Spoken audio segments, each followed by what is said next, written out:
What's up, everybody? We are back with another edition of the Ad Podcast. And today I have Blayne Ross, the CEO of Shorelock, on the show.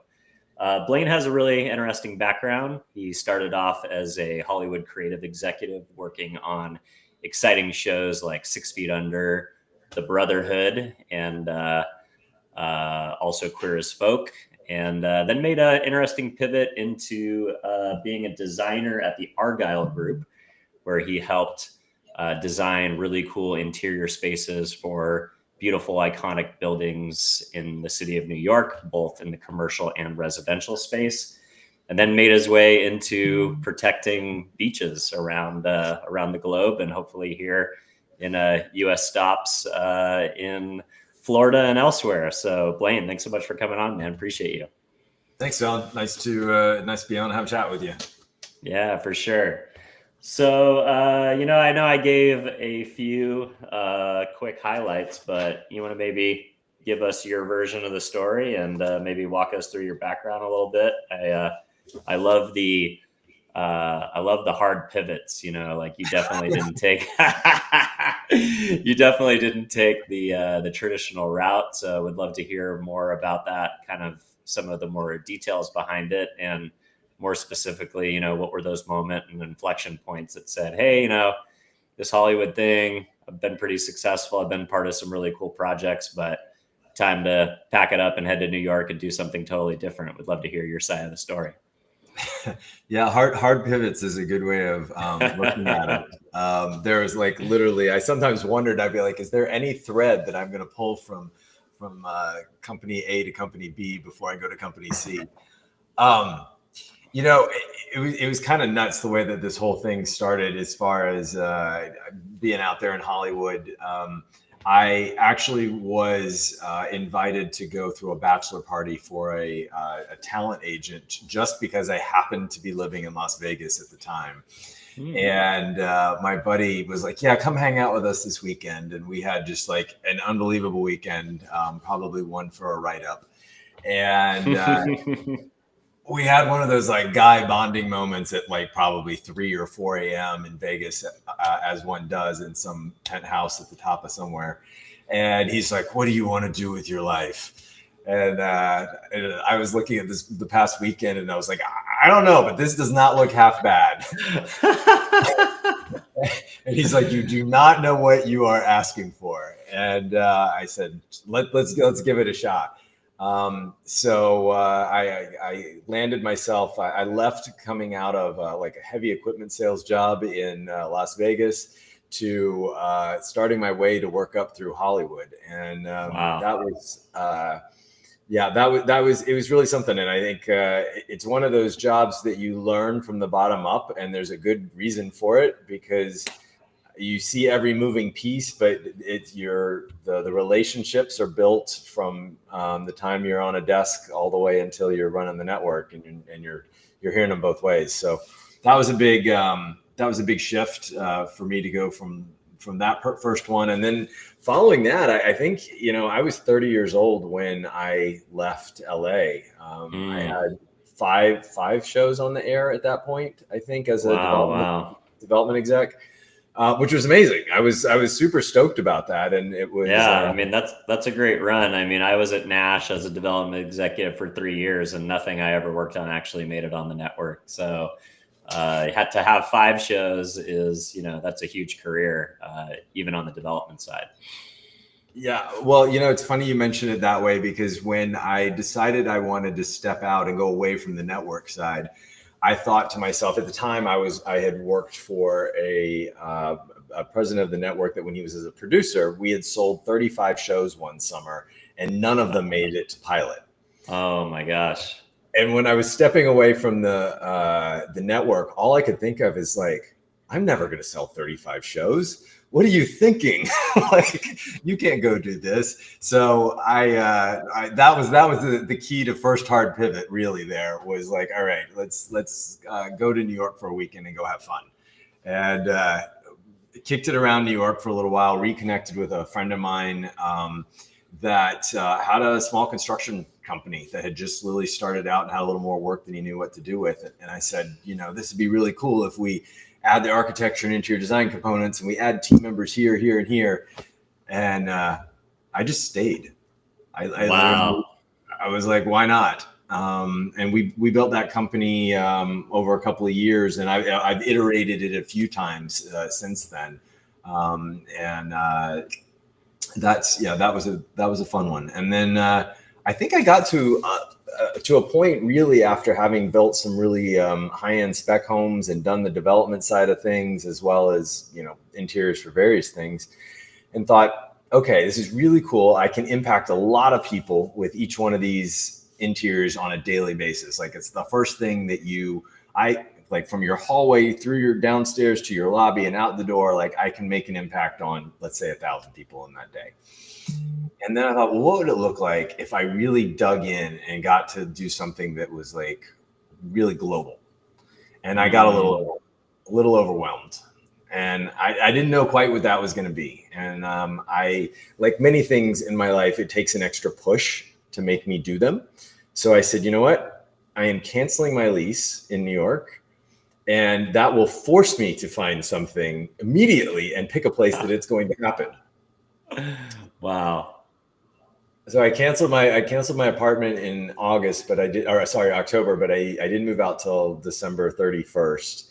By the way, never move out of an apartment in New York on New Year's Eve when it's snowing. It's a terrible idea. Nobody helps. I can only imagine. Yeah. So I got done with that. I realized that one of my closest friends from college is a microbiologist, and quite a genius one at that. And he had developed Shorelock, which is what I'm working on now, years back. And it was just kind of sitting on a shelf. And I think one of the things you will always find in good partnerships is that people are complementing each other. They're not doing the same thing. And so I am very clear that I am not the science guy. And he is very clear that he's not the guy that wants to get up on stage and talk to 2,000 people. So between the two of us, that was kind of the next pivot. So those are some of the big broad strokes that I'll let he's not coming on the podcast, huh? No, I love it. Well, before we jump into Shorelock, which I do want to spend a lot of time on, I did research in your bio that your mom was also an interior designer. Did that have any kind of an impact on you being involved in the construction, heavy equipment trades in Las Vegas, and then later pivoting into Argyle? Did that sensibility that you kind of learned from what your mom did for a living, did that have an impact on you? Yeah, I think it would be hard for it to not do that. Seeing and learning from her was really great. I think by the time I was in 8th grade, though, I had started going to find real estate projects that I would put in front of her and say, hey, if we combine the land this way and we put single family here and multifamily over here, what would this look like? And that was early for her, which is interesting because she had just been in interior design at that point. And then she started adding real estate and real estate development into her wheelhouse as I got into my 20s and older. And it's kind of fun when you can take from your parents and learn from them and get a little inspired, because that was something I carried with me the whole way through. Yeah, I love that. Did you guys ride kind of the Las Vegas boom? Vegas had such an explosion. I know that things are leveling a bit, or maybe it's still going crazy. I mean, I was just out there for CES and spent a little time in Mark Wahlberg's neighborhood. And, there's a lot still going on out there. It seems to be growing like crazy. Yeah, it's actually nuts. For a point of clarification, when I graduated from school, I didn't know what I wanted to do at all. And one of my fraternity brothers said, if you don't know what you need to do, go into medical sales. They will teach you formally how to sell, which basically means to storytell, enroll, engage, and close. Yeah. And I said, fantastic. I get to go anywhere I want to, but I really do want to stay in the Southeast. And he said, great. Your territory is Las Vegas. So that's how I ended up in Las Vegas. Got it. So your mom and you grew up where? Jacksonville, Florida. Ah, very cool. Love Jacksonville. Yeah, I've passed through a few times. I was one of those weirdos during COVID that bought an RV and like drove all over the country. So I one of our trips we went down to in the Atlantic, just south of Cocoa Beach. Stayed with some friends from California that had just moved out that way during COVID, and spent some time surfing Spanish Inlet, and then we took the RV all the way up to Charleston, and Jack's Beach was always a fun place to stop. Yeah, well, if you were in Florida during COVID, that was the state to be in because it was rather a relaxed atmosphere. Yeah, yeah, for sure. And then on the timing side, when did you leave New York and come back to Florida? I moved to Miami in 2017, so I've been Okay, down got it. here for a while. I was kind of ahead of the curve, according to the locals. Yeah, I love that. All right, so let's get into Shorelock because I'm fascinated about the technology and I want to learn more and dive in. So, you've had this varied career. I think one thing that I'm picking up on you is, being a salesperson early in your career, learning storytelling, learning to deal with people. That's essentially what a Hollywood producer does too. So that was kind of chalk fit for you, and you found the right way to get your foot in the door. Then built this business at Argyle Group with your buddy, kind of adding additional services onto their line. So when did Shorelock become something that was a laboratory concept that was developed by your fraternity brother? And when did it start turning into like, okay, maybe this is something we could actually bring to the market and have an impact? Yeah, I think, he created it in 2010 and ran pilots for a couple of years, and then it got shelved for several. And so it was really once I got down here and we started talking more to the government, but me really understanding what the research numbers are behind what coastal erosion is actually costing us. Environmentally is its own obvious story of what that can cost, but from a financial center as well, it's extremely costly for us to do. In fact, there was I remember one of the first things that I saw that the Department of Water Resource Management for Florida put out what they said was going to be a 10-year projection for the state of Florida. And they only ended up projecting about 5 years, and it was something like $730 million. Wow. And to let that sit in when you realize that 26% of nourishments wash out in 1 year and 62 within 5, you realize that we have like a serious financial issue to try and keep up with that. And that was really when I said, you know what, we can slow that. We can put money back into taxpayers' dollars, or I'll say that differently, but you got it. Yeah, I get it. Yeah.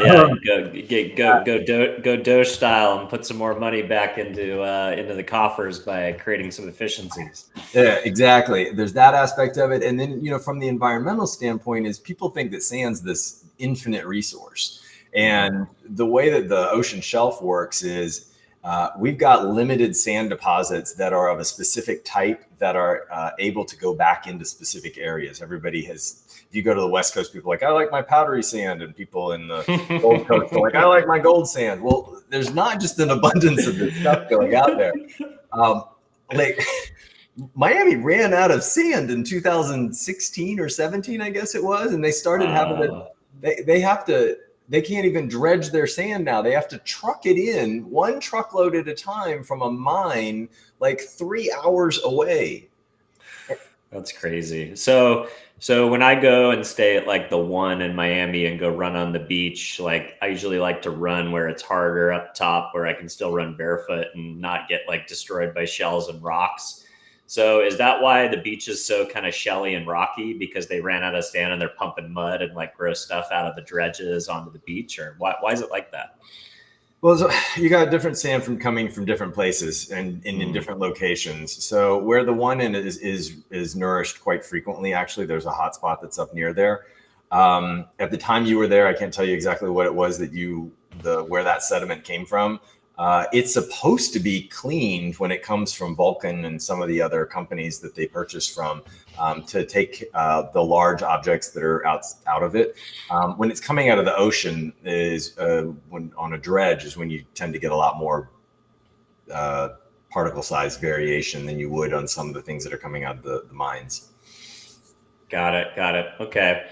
So yeah, it's interesting. Like I had no idea about any of this stuff. It never came up in any of my, science classes or geology classes or any of that kind of stuff growing up. I used to think, I'm a surfer. I go to the beach all the time, and I've kind of noticed, at least I've been in San Diego, hardcore surfer, surfing every day that I can for the last 10 years. And it seems like recently, the water just comes way more in. It washes out the parking lot. It actually destroys like a lot of the, like kind of the park parts of the beaches in San Diego. And the other thing that I noticed, like the most immediate beach to me, there's like just nothing there anymore. Like, back when I first got here 10 years ago, sand, like level out to the water. Now you go there and it's like big stones that are like impossible to walk through. You can't get your board from the beach down to the where the water drops in, unless you're like, basically like if you have shoes on, maybe. I mean, yeah, sandals maybe, but then where are you going to put them? And the beach just drops off like at a super super deep cliff. So I always thought like sand was like a natural reoccurring thing. Like some years it's kind of, the rocks are exposed, and then that's because of weather. And then when the storms come in, it kind of blows the sand back onto the beaches. But that's not how it is. It's constantly being kind of pulled back into the ocean from natural erosion. That's the situation kind of globally. No, you were actually you were on right. In some areas, you do have what's considered longshore drift, which is where the sand is going to move and it's going to come in seasonally and go out seasonally, and things are going to change around like that. I think what we're seeing with severe climate events that seem to happen more frequently now is that when these like walls of water come in, it's overwhelming the system. So you're losing a significant volume of sand, and a lot of times it's being pulled farther out than it is going to be just coming right back in the next cycle. It really depends on the location, specific as to where you are, as to how fast that's going to come in or not. And that's the cool thing that Shorelock's doing, which is so different than anything that's been out there before, is engineers over 1,000 years have worked with water by managing it with infrastructure. And anytime you put something hard, including just your feet, into standing there at the tidal edge, when the wave comes in, you notice how that when a wave goes back out, all the sand around your feet decides to disappear and go back out. You kind of sink a little bit, right? You sink a little bit, right? Yeah. So that's the most basic way that the water behaves with sand. And what we're doing is actually said, okay, how do we work with the water? Let's not try and fight it. Let's work with it. So what does that actually mean? That actually means that we are going to try and allow the water to penetrate through the sand and drain out just below the surface back into the ocean. So as a result of that, we basically create a little relationship between the sand particles, almost like Velcro, and it holds them a little bit closer to each other so that when the tide comes in, it captures some of the nearshore sand that's tumbling in with it and stays there, and then the water drains back out. So it's completely changing the process of the sand departing by allowing it to just kind of stabilize. Wow, that's really interesting. I read another interview that you gave where you kind of gave the analogy that, when you build a sandcastle and then the water comes, it destroys the sandcastle. But this treatment that you guys do through Shorelock essentially gives the sand the ability to withstand the water for a longer period of time without falling victim to gravity and the forces of nature. Yeah, because you're working with it. The little Velcro example is saying like, okay, that's the cohesion. And we make it about 85% more cohesive. That's it. It still runs through your hands. It still feels exactly the same with no change to anything living. But it's enough that it creates what's called like a little liquid bridge or surface tension. And that surface tension is just enough to change the dynamic in the loop enough so that it stays put. Wow, that's crazy because, like when you visualize this, having not studied it or know anything, like your mind just races into all different types of like, scenarios. And for whatever reason, the way that my mind was picturing what it would be like is like sometimes you go to the beach and for whatever reason, there are parts of the sand that are kind of like, I call it crustier. Like it's like feels like kind of plates of sand almost, like where you could lift up little pieces of it before it breaks. And I wondered about like what would the quality be of the beach experience, especially if it's being implemented, like I saw on your website, for resorts and tourist destinations. But you're saying there's going to be no impact to kind of the aesthetics and the quality of the sand that people are used to when they go to the beach and what they're looking for laying out and stuff like that. Correct. So if you were to look at it from a formula standpoint and say on a scale of 1 to 10, 10 being like knock on hard wood and 1 being like it runs through your fingers, it's designed to be a 1 runs through your fingers. You're just not going to know it's there. In fact, you're not going to know it's there within hours of it even going down. And the other thing too, when we start talking about public safety is something else and also marine safety for turtles is a big erosion escarpments, the big cliffs that happen. When you put the product at the base of those, it actually changes the escarpment to be a nice gentle slope, which in and of itself allows the sea turtles to get up and do their nesting. It allows the public to not fall off a cliff because it's 7 or 8 feet tall. And then when the water comes in, the water comes up and then it goes back. And it's a really gentle process. Instead of the water coming in and hitting it at an angle like this, this is where the erosion is at its highest when this is going on. So, yeah, and that's also, yeah. And that's interesting because that's also where like riptides get created, right? Like where you've got a steep beach start, then a deep slope into the water. And then if you kind of go in there thinking that you're playing and then you step into waves that are way deeper than you thought, and there's heavy surf, well, now you're paddling for dear life to try and get back. That's a great question. We've had a lot of people have asked a lot of questions about impact. That is one we've never actually done a study on to see if we can help reduce rip currents that are when the escarpment's knocked down. We work at the high tide mark to the low tide mark. So I guess that probably is a little further out, but if it were to graduate help graduate much slower, that would be interesting to see if it had any impact on reducing those. Yeah, no, that's interesting. All right. So I want to take a step back and understand, like, this is it's a cool technology, but your background is so varied and so wide. Like, this must have been something that, like, when you found out the problem that your co-founder was solving for, and you talked to your fraternity brother about what he was up to, like, this must have just haunted you at night for a while before you said, like, okay, I'm in, I want to get involved. So walk me back first. I understand that you're a fellow Greek man like myself. I'm a Sigma Chi from Santa Barbara.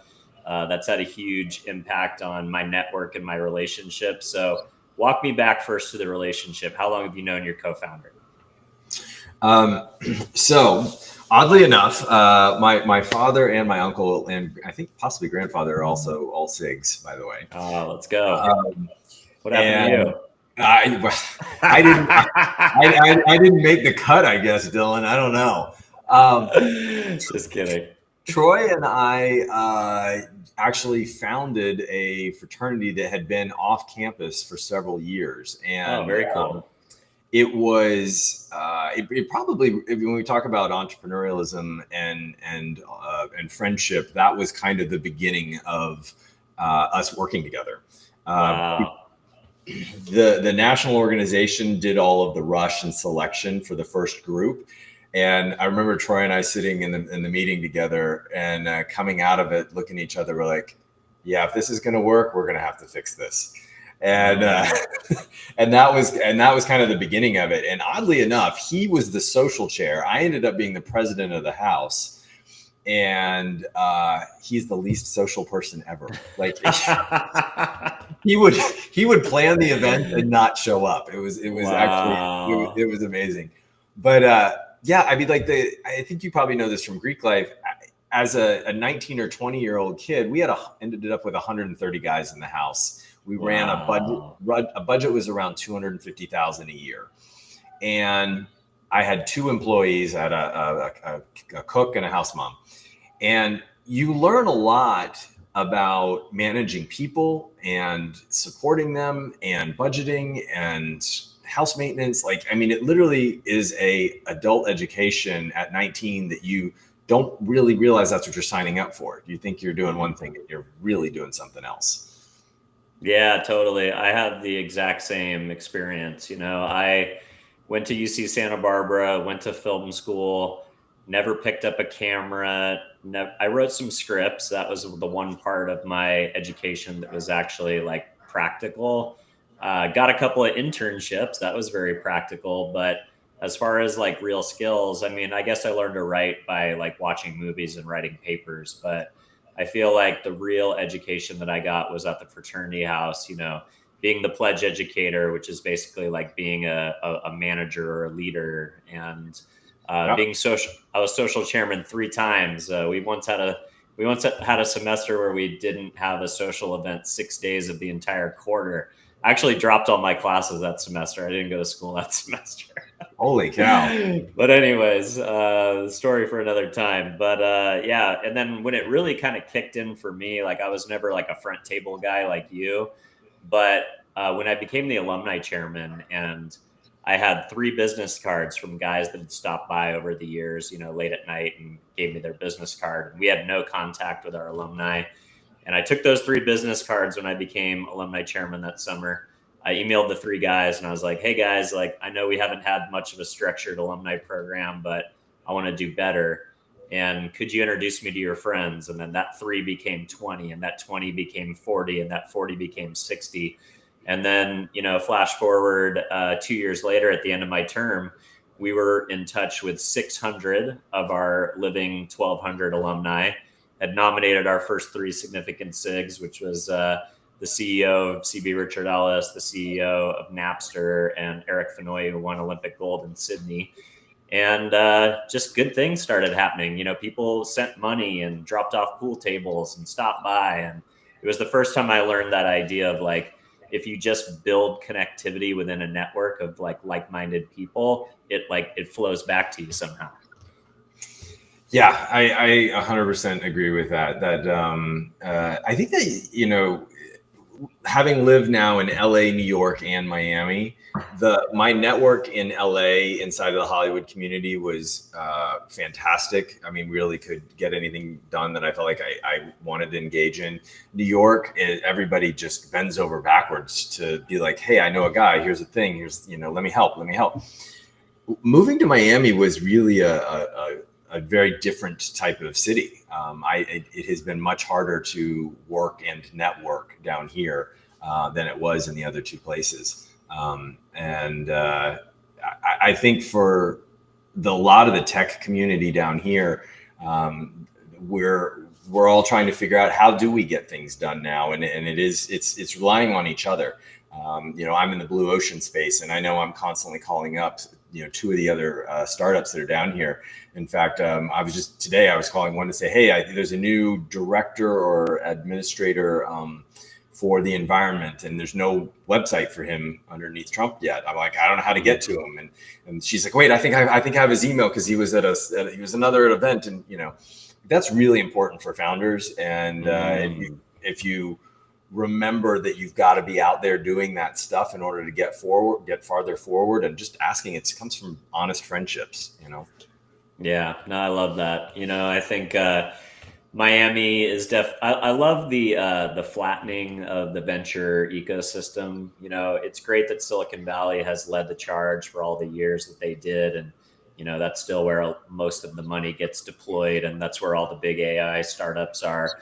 But I love the idea that, down here in San Diego, we share Silicon Beach with LA, and we're known as a biotech and a military tech town, but there's a lot of CPG, there's a lot of beverage, I was just at a startup SoCal at San Diego State, and, a company that's kind of in your space, Blue Nalu, that's creating biosynthetic tuna.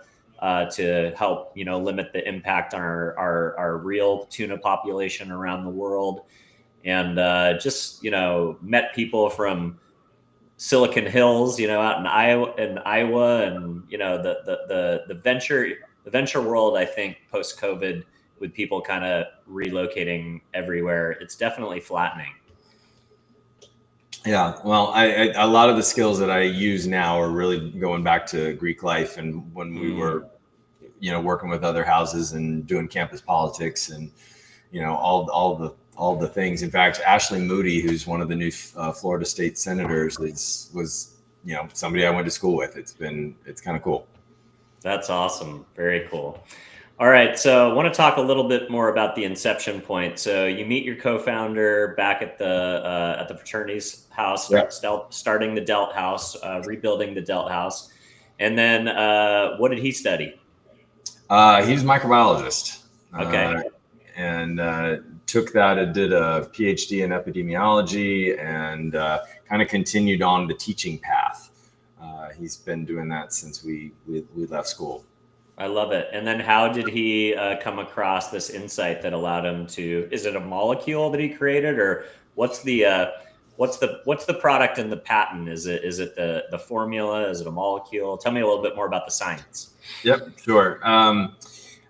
Troy's specialty was water quality, and it was removing particulates from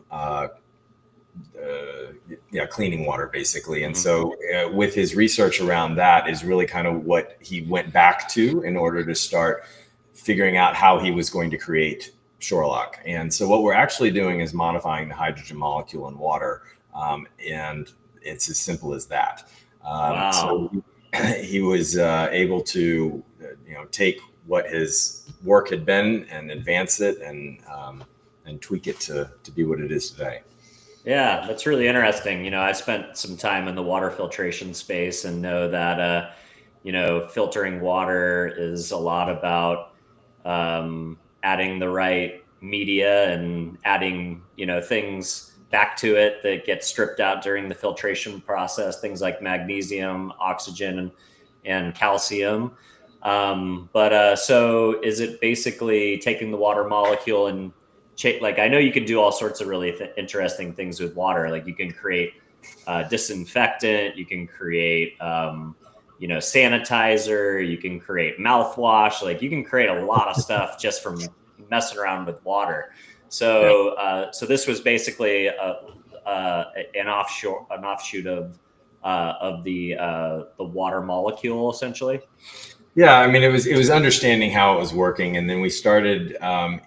It's all plant-based. Actually, with my addition, we came in and we adjusted one of the plants so that we're now using recycled extracts from sargassum, which here in Florida and the Caribbean, it piles in on during the summer season. It's really problematic in volume, and we said, all right, it has similar extracts as some of the other plants that we're working with.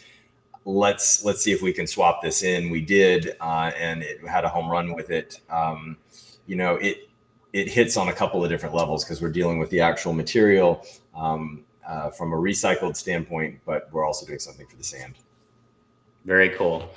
Okay, and then when did he start talking to you about it, and when did it start, percolating and kind of rolling around in your mental cortex? I went to go see one of his pilots down in Jamaica in 2013 just to hang out and have a fun weekend, and got to see it as it worked, and we had a good time. And I was not thinking about it then, other than okay, cool, good job, Troy. And it really kind of came to us when we started. I was talking to him during I think it was about 2016 about like what else do you have in your little wheelhouse here that you haven't told me about? And there's actually 2 or 3 different things that he's got in there, and hopefully at some point we'll get a chance to pull those forward. But as we were looking at it, I said, there's really an opportunity. What's the roadblock here? And as he said, some of it's fear and some of it's storytelling. And I said, well, I think I can handle those 2 things.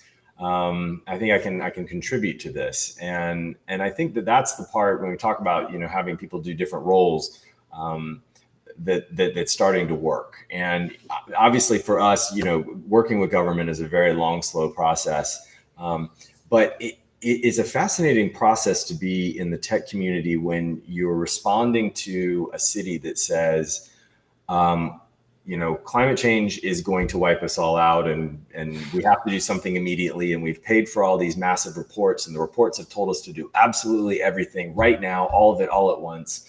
And then they order another report. And yeah. And I, at that point I go, okay, sigh. And then you go and you fight all the way through, and you get to a place where somebody says, okay, I think we want to do this. And you do all of the work. And then they go, but we don't want to be first. Mm-hmm. And you're like, well, we have like years worth of data in the Caribbean. You're not really first. And they're like, yeah, I don't want to be first. Yeah. So that conversation we hear a lot. And at some point, it's going to get so expensive for a coastal city to be a coastal city that they're going to say, oh, hey, here's a location that you can do this pilot in. Yeah. And so, and that's a lot of what we are trying to get to that point. And then we're starting to get there, because if you look up and down the East Coast, and a little bit in California as well. Yeah, definitely. Things are just falling in the water. Mm-hmm. And so at what point are you at that point where I'm going to say, here's 1,000 feet, just let's see how this goes here. And once that happens, the domino effect is really going to start going, because I know this works. I've watched it, I've seen it, I've used it, I've actually eaten it, so I can tell you it's non-toxic. Mm-hmm. I mean, it's just plants. It's seaweed, sargassum extracts, and some other stuff, but they're still plants. It's a really basic fundamental thing that is not scary, but trying to get people across that hurdle is taking time. And yeah, it's interesting. I think you're breaching on a topic that I think is really timely, and I think I'm a big believer in right time, right place. I just watched Sean Ryan's podcast last night with, I forget the gentleman's full name, but it's the guy that created Oculus, Parker. His last name is Parker, or his first name is Parker. And I feel horrible that I can't remember it, because he's a brilliant guy. But, he basically created Oculus when he was 19 years old, sold it to Facebook for $2 billion. Got kicked out of Facebook because he didn't have the right politics, and then found himself launching a next generation defense contracting company and selling to the government, and building AI for weapons industries, building drones, building all sorts of really interesting capabilities around the military. But his big thing on the show last night was, you shouldn't have to be a billionaire in order to have the credentials to launch something to sell to the government. Like, the government should be looking for innovation at every corner to solve our biggest problems. They shouldn't just be looking to, the big boys that have already gotten big, because quite frankly, they rip the government off every single day. They should be looking at the innovation sector in order to solve our biggest problems. And it seems like, we hear all this mouth service to the idea of, oh, well, innovation is going to help us conquer some of our biggest problems, like global warming and the environment. But then the structure and how government procures relationships with new companies, they completely overlook anything that's innovative. So I wondered if you could talk more to that dynamic, or if that's something that you guys have been pushing up against. Oh, I could go on for that dynamic for a long time, Dylan. One of the things, we're in what's called the climate tech hub down here in Miami. And if you ask what is the number one challenge to all of the founders, they'll say permitting.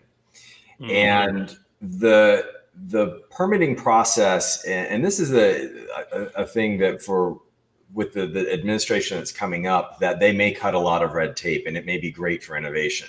For my area alone, if you try and get everybody in a room, it's extremely difficult. There are multiple agencies that are always involved. And it doesn't matter what state. There's always multiple agencies, and it's hard to have a conversation that's a through line with every agency in the room with a decision maker that can actually do something in that moment. And things can just take, the years in order to move forward. And inside of the Tech Hub, one of the things that we've said is we need to have a space, whether it's on University of Miami or any one of the campuses that's down here, that allows the blue tech community to test work and showcase their products in a safe environment. Because it eliminates the ability for that employee that wants to go, oh, I don't want to be first. It gives them the safe space for that to be there.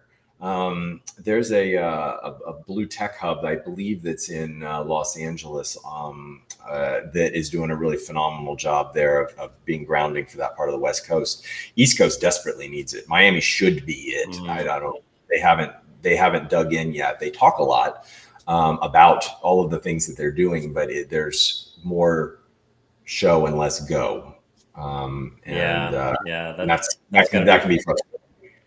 Yeah, that's gonna be frustrating. Well, I hope I hope to see the ability for the innovation sector, especially people like you who are going after big environmental problems, get freed up to actually deploy and try things. I mean, at the end of the day, you're asking to spray water on the beach, right? So seems to be a pretty reasonable ask. All right, so talk a little bit about where you guys are at as a company. So did you guys go out and raise money from the venture community? I think I saw you were part of the Nexus Accelerator at one point. You guys are out there trying to bring your first pilot to the US market after having some success in the Bahamas. Where are you in your seed stage, startup, Series A kind of lineage, I suppose?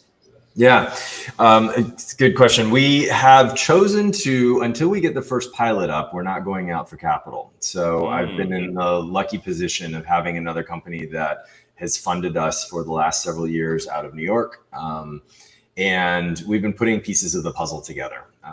It is when the patents were issued, when the journal peer-reviewed articles are now coming out, all of the past studies that we have, it was kind of like, I know what the boxes are that we need to check before I feel like I can go out and say, all right, now we're ready to go. Because this is not one of those companies that is like, hey, we need $1 million and we're eventually going to be worth 20. This is a $1 to $100 million in a second, just because of the scale of what we have to do and the work is. These contracts aren't small.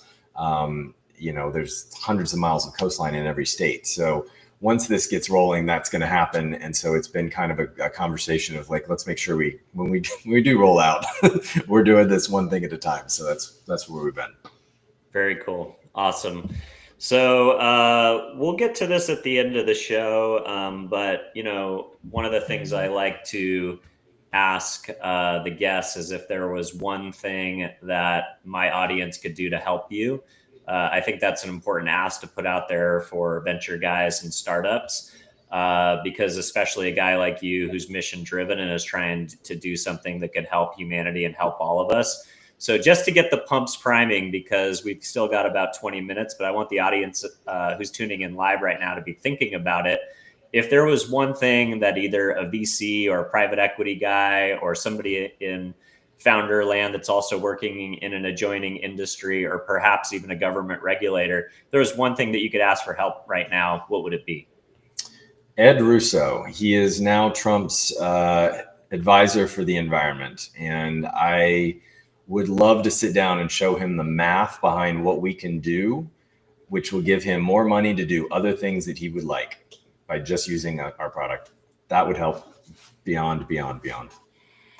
Well, I invested in a company that Don Jr. is now on the board of, so I will do some texting when we get off the phone. So amazing. Above and beyond that, I want to get into some other components of your background. So I also noticed from doing the research on you that you are a triathlete. Does your kind of participation in triathlete sports and kind of your natural inclination to have to do those things in the ocean? Like, have you always had a kinship to the ocean yourself? I have been in the water since I was a little kid. I mean, like it was, as you know, where Jacksonville is, it is a river. It's 3 rivers and an intercoastal waterway and an ocean. Like it's all just kind of water, water, water. That's a big thing for me. It always has been.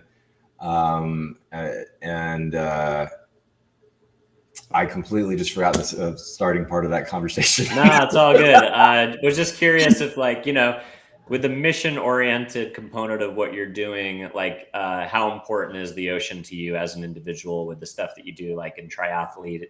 Triathlete part, yeah. There you go. That's where I was coming from on that one. With triathlons, I think, and I'm a rusty one lately. I haven't been out and done one in a bit, but I think what you get out of that is discipline, really. You learn how to be uncomfortable for a long period of time. And business in general, especially going out as an entrepreneur, is uncomfortable. As much as an actor can go out and say he's going to be a good salesman because he's been told no a million times, entrepreneurs not only get told no a million times, but then you have all the other financial things that go along with it. And it is uncomfortable. You have to make sacrifices and over and over and over again, as you know. And it is rewarding, and it is humbling, and it is exciting, and it is scary. It is all at the same time. And you have to have a good group of friends around you that are like really patient with your craziness. Because like it is up and down, and you've been through this. You cycle, and I think from the triathlons, that's one of the things you really get is that type of discipline to be able to just sit and be uncomfortable and be like, I'm going to get through this if I just focus and not pay attention to the guy that's next to me. Because if you sit there and start comparing yourself to the unicorn friend that just popped up next to you and their company's now 100 billion, you're going to get really upset. I love that insight. Yeah. It's like Instagram culture for founders when you're reading who's getting funded and who's getting to the next steps. Like, I've never really thought about it that way, but I imagine there is a lot of stick measuring. Oh my God. There was somebody the other day that was boasting about something that they had just achieved. And I guess they were feeling really good about themselves. And I called them I wanted to actually say, congrats, that's awesome. And they were too busy to take the phone call from the standpoint of, oh, I don't have time for you anymore. And I was like, all right, settle down. Just settle down. That'll come around. Yeah, that's sad. I mean, I guess success and milestones and all of those things have a natural inclination to change people. But, I think it would do everybody well to remember where you come from and remember what it was like to, before that moment. I think humility is a good virtue to practice up and down the value chain. But yeah, I guess it doesn't always work out that way. Yeah, but I think even more so, remember how much joy you got in helping somebody and networking and moving them forward. All of the founders that I know, are constantly trying to help each other move forward, and you get a good feeling out of that. You're always going to enjoy that feeling way more than brushing someone aside and putting them down. That's like a false feeling. I don't know how else to explain it. And I would say go back to the part that felt good. Go help somebody. Yeah, I love that. The way that I kind of approach networking is, as long as people are willing to, succumb to my terms, right? Like if somebody asks me for a coffee meeting or something like that, or they want to pick my brain, without a clear ask, I'm always like, hey, look, if you drive to San Diego to the coffee shop that's 8 minutes from my house, I'll make time for anybody for 15 minutes for a cup of coffee. And if you ask me to do something and you make it easy for me, send me an email that I can easily forward or loop somebody into. If you make it easy, why not? And I think the way that I see it is, not only can I be helpful to somebody and put some good energy out there, but I'm kind of re-engaging like the person that could potentially help them. If I don't have a reason to touch base with them, it gives me a reason. So, networks are like muscles. If you don't flex them, they atrophy. Yeah. And you never know when you're sitting there having that meeting where you thought that you were going to be helping them. They turn around and say, hey, by the way, I know Ed Russo. Yeah, there you go. There you go. Well, I wish I knew him, but I know someone who knows him. So. All right. I got a couple more for you here. So I also noticed in another podcast that you mentioned that Tim Ferriss is one of your favorites. Also a huge fan. He's a godfather of the industry, both with his writings and his show. But just curious, as a fan of the medium, is there a podcast right now that is must listen for you that you're getting a lot from? Yeah, I love Acquired. I think that listening to those big company stories. Okay, first of all, listening to David Rosenthal speak is just like joy and bliss is coming out of him. The way he gets so excited about every single moment that he's telling a founder story. I can't stop listening to his voice. Like, it's incredible. Like, I hope he has kids and sits and reads to them at night. Yeah. Happy. But I love Acquired because, as a founder, I'm just sitting there thinking about, oh, look at that marketing play that Louis Vuitton did when they did XYZ with so-and-so, and this is how it helped them. How does that apply to how I'm approaching my stuff right now? Granted, it's obviously a massively different scale, but you really learn from these other companies, and that's the beauty of when the way they go in and tell the history in such detail for how these things happen in the journey. It really is, it's great mind candy. For me, it just gets me so pumped up. And then, in general, just listening to Huberman Lab is like in line with my, I guess, alternative healthcare world, which I love. Yeah, no, I'm with you, man. I haven't been to a doctor in 17 years. I did go into urgent care last year because I went to the DR with an old client to do some cigar footage for his startup. And we lived like locals for 3 days. And I think I ate something I shouldn't have. And when I got back to the States, I was having pain in my lower stomach, but also my low back. And I'm like, what the heck is going on? And like, you know how it is, you start to Google diagnose yourself and like, oh, I definitely have pancreatic cancer. Or a parasite. Yeah, dude, totally. Like, went to urgent care, dropped a few $100 for them to tell me nothing interesting. And they wanted me to poop in a basket. And I was like, you know what? I'm not doing that. Went to my chiropractor the second time, and he's like, you know what? You were just overseas. He's like, yeah, that's true. And he was like, well, I had wormwood, black walnut, aloe vera juice, and active charcoal. Yep. Four servings of that, I was A-okay and back on track. So yeah, I hear you, man. Yeah, there's a lot of stuff out there that really is great ways to take care of yourself, and you don't have to put in a chemical. Yeah, no, I love it. All right. I know we're getting down to the hour, but I think I might have at least one more for you. All right. So, yeah, let's get into the future. What are you most excited about the next 6 months to a year? What's got you pumped about 2025? I think we're going to see a lot less red tape. As I was commenting earlier, I think that is going to actually move us further forward, faster kind of thing.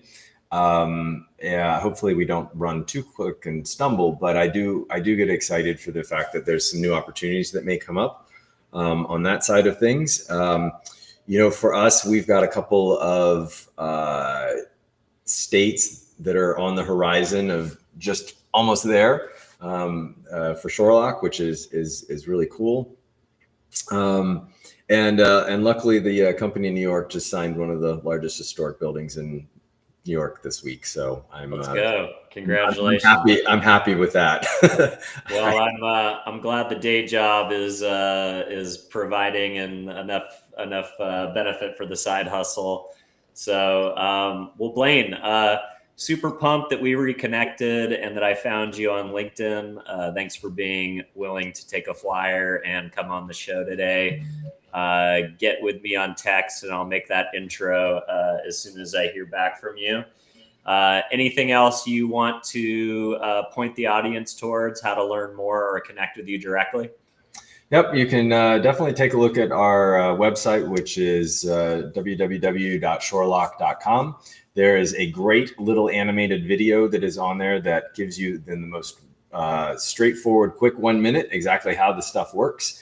And start reaching out to your local municipalities and saying, what are you doing to advance beach erosion?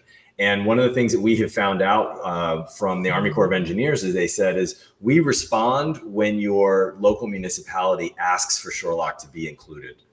So if you make a difference with the municipality, whoever the director of sustainability is, and they're willing to make the ask of the Army Corps has to respond, and that can mean putting us into a project or a pilot based on what the city asks for. So, well, I love that ask. As I told you, my beaches are trash because of this issue right now. So I'm going to look them up and send an email as well on your behalf.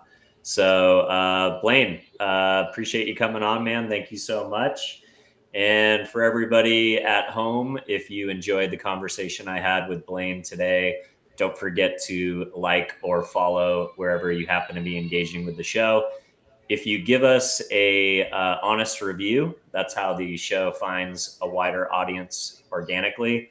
And most importantly, if you guys know somebody out there in the environmental office of Donald J. Trump or somebody in the clean tech space who would get some value from the conversation that I had with Blayne today, or maybe you know a creative out there that is getting a little burnout and is looking to do a hard pivot and want some inspiration. So whoever you want to share the show with, who you think could benefit from it, we thank you as always.